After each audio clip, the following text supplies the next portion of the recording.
themselves. And of course, you've often heard of the term Global 2000, and that's a supposed sinister plot, or has been a group of sinister plots to produce biological weaponry to reduce or thin out the so-called ethnic cleanse the population of the planet by 5/6, or roughly 5 of 6 billion people, enslaving the rest to work willy-nilly with the so-called people of the New World Order. Now, another peculiar thing is the alien agenda is not really well believed nor understood by a lot of these one-worlders.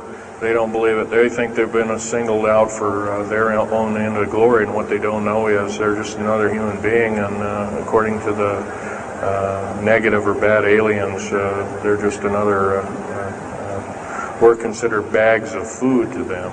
They don't eat us like we think of a cannibal eating a hunk of meat, but they use our glandular secretions as part of their food base, their blood and our glandular secretions like adrenal chrome and other kinds of things like this. And in fact, the Atlanta Center for Disease Control has figured out ways that we can combat this and all this kind of thing like that. It might be where these new designer diseases like AIDS and Ebola and hantavirus and all these kinds of things have come up out of nowhere, and these diseases, end quote, almost have a mind of their own. Yes, this lady here.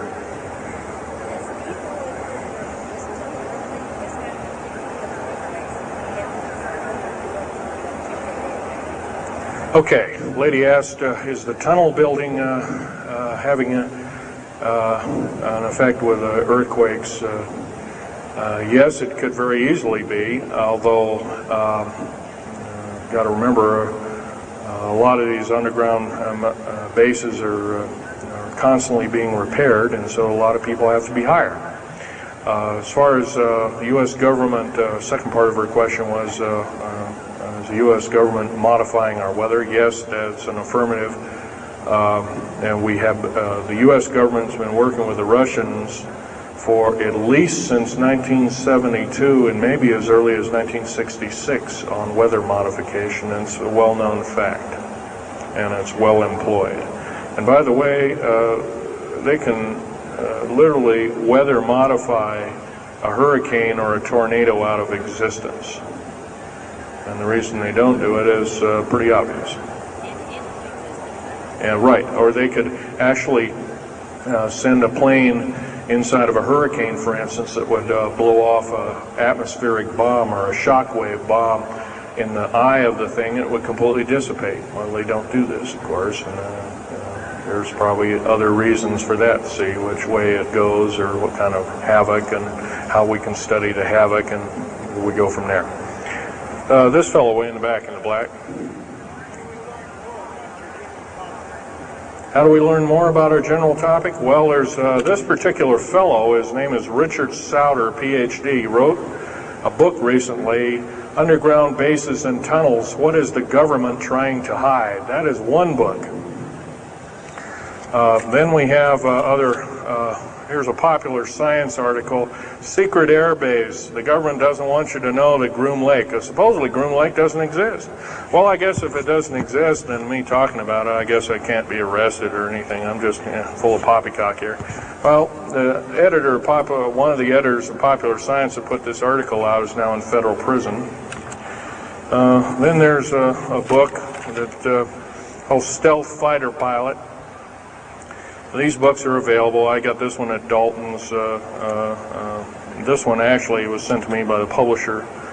I did some test piloting, and the only thing I test piloted was would run the aircraft back and forth on the runway, the special runways we built at Groom Lake. There's a picture of me in uniform. And I can go on. And these publications are out now, and they're available. Yes, this lady over here.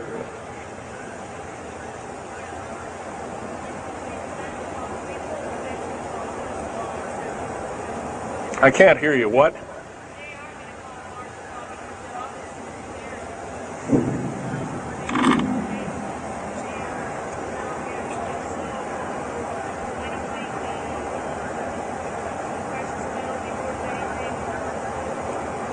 Okay. Okay, that's kind of a mixed bag question there. She asks, with martial law being called, will precious metals and all these kinds of things. First of all, hoarding anything will be outlawed. If you hoard food, have a radio, any way of communicating, stash gasoline, these kind of things, you would just be rounded up and that'll be the end of it. Martial law is martial law. Martial law is dictatorship of the worst form, or one of the worst forms. And her other part of the question, if I got it right, was when's the alien takeover? Well, the alien takeover right now is, and probably will be for probably the next 20, maybe 30, 40 years, will be basically in the background. The idea is to get the one world beast-like government order in place, and to thin out the population of the planet. And then, of course, then all heck will break loose from then on. And whether it is, I don't often mix Bible and talk, but some people have alerted, well, this is already mentioned in the Bible, blah, blah, blah, and all this kind of stuff. Well, that may be, but all I can tell you is I've been face to face with one of these sinister characters, or a couple of them, saying the least, and most people would, just the shock of them seeing such a thing would cause them to not be in very healthy frame of mind, as physical as well as mental. This man here in the blue coat.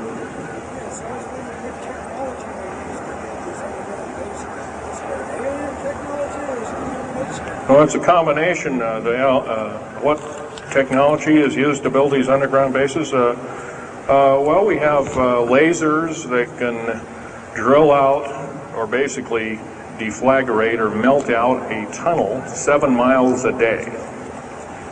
And that tunnel is 28 feet wide, 28 feet high.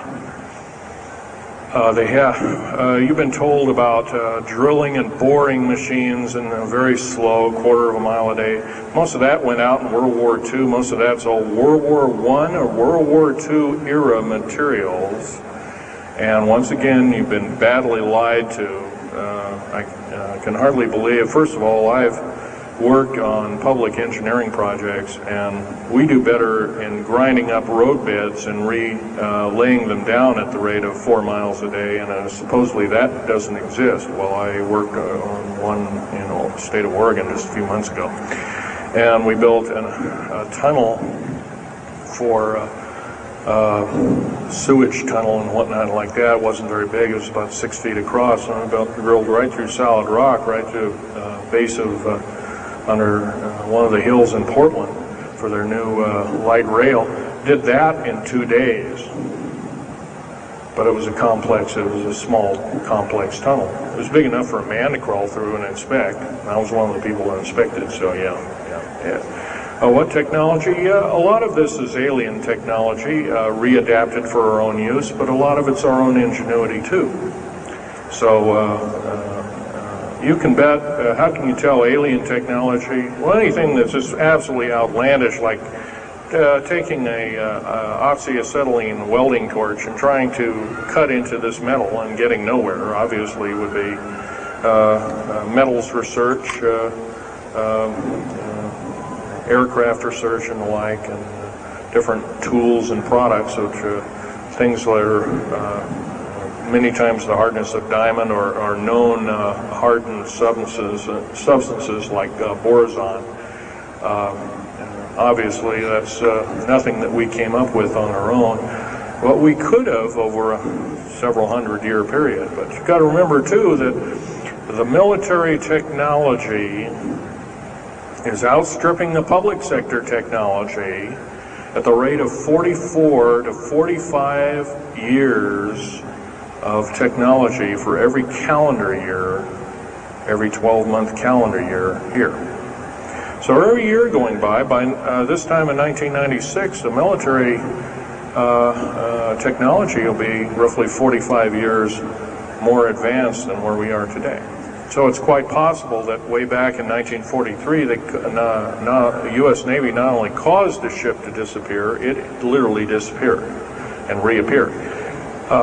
Basically, military technology right now is about 1,200 years more advanced than public state technology. And computer technology right now, it's off the scale, I can't tell you. It's just right now, and employing just in black jet and stealth aircraft, the new computers are so completely advanced that we couldn't get them in the public sector for maybe another 40 or 50 years.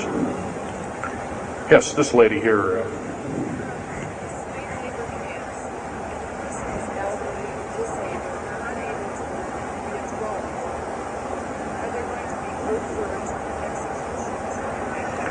Well, the lady asked with the slave labor camps, the old, the infirm, the handicapped, are they going to be executed, and will there be executions? You can bet your bottom dollar there actually will be these things. I wish I knew more, but I don't. I've had my own agenda to kind of keep up and talk about. But other than that, yes, I would imagine so. If you look at all the 39 prison camps that are presently built, and they're called boot camps, by the way. And of course, these new trains that they have that have 143 shackle placements per train, they're a scary thing indeed. You know what they're called? They're called United Nations Prisoner Transfer Cars. Oh, that's an appropriate name, I guess. Well, we got to wrap it up here. They're telling me it's time. I'll take one more question. This lady over here.